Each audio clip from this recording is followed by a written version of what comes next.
What's up guys, it's Paul from E-commerce Gold, and in this video I'm going to go through and show you how you can set up 301 redirects in Shopify, which is something you want to do if you set any of the pages on your site to drafts or you delete them, because if you don't do this you're going to end up with broken links and broken pages on your site, which means customers are going to end up seeing that 404 page, which you don't want them seeing, because this has a negative impact on your customer's user experience, on your site's SEO, and it can also have a big impact on conversion rates as well, because they're likely to click off and go somewhere else. So I'm going to show you exactly how you can set up 301 redirects in Shopify. So let's get started. Right, now Shopify does include a basic redirect feature, but this is only applicable in one circumstance, and that is if you change the URL of a page. So we've got this product page up, and if we scroll down to the bottom and we open the search engine listing section at the bottom and we change this to Sapphire Gem, as you can see there's an option appear to create a URL redirect from the old URL to the new one. But if I was to set this page to a draft, or I was to delete it altogether, I wouldn't have this same functionality because Shopify just doesn't offer it. And in order to do this, you need to install an app, and I found an awesome free one called Redirect Pro, and it is absolutely awesome. It's completely free to use. The only thing you need to do when you install this app is to verify your email address, but it works really well. I've tested it out and I'm really happy with it. So how do you use this app to go through and set up 301 redirects?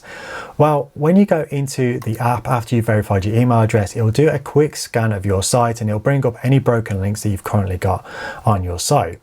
But I'm going to go through and show you how to set up a manual redirect. Now, when you're doing this, I'd recommend you have 4 pages open in your browser. So you have the edit page for whatever page it is you're either setting to draft or you're deleting. So we're going to use this Sapphire Gem page. You have the app page open. You also have on the front end of your site the page you want to redirect from, and also the page you want to redirect to. So I'm going to say that, say for example, this page has sold. I want to remove this listing, so I'm going to redirect this to the Gems collection. And then you just want to go into the app and you just want to click on URL redirects, or you can click on the view redirects button here. We'll click on URL redirects and you'll see this option, create a redirect. Click on this and it'll bring up this page. And then what you want to do is you just want to get the end of your URL. So basically from your domain, from the end of your domain, the first /, select all of that, copy that and paste it into the redirect from box and go onto the page you want to redirect to, and repeat the process. So from the first /, select the end of the URL and go into that page and paste it in here, because if you select the full URL it won't register it.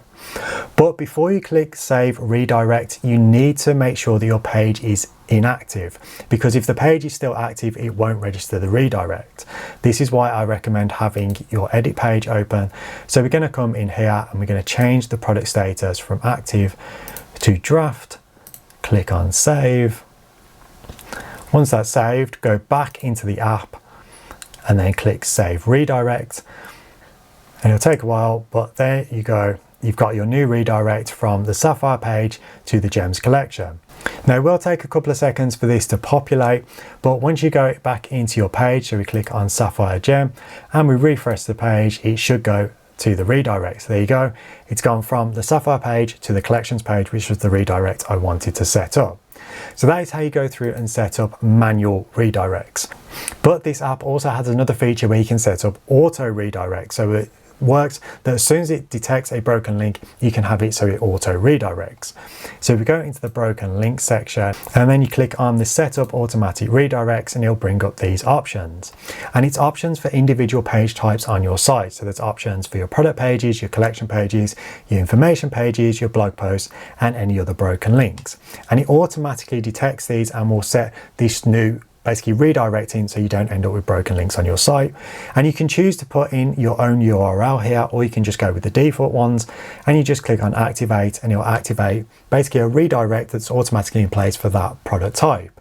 But the good thing is that if you set up a manual redirect for any of these pages, they're prioritized above the automatic redirect. So if you create a manual one, that will take precedent over the auto one.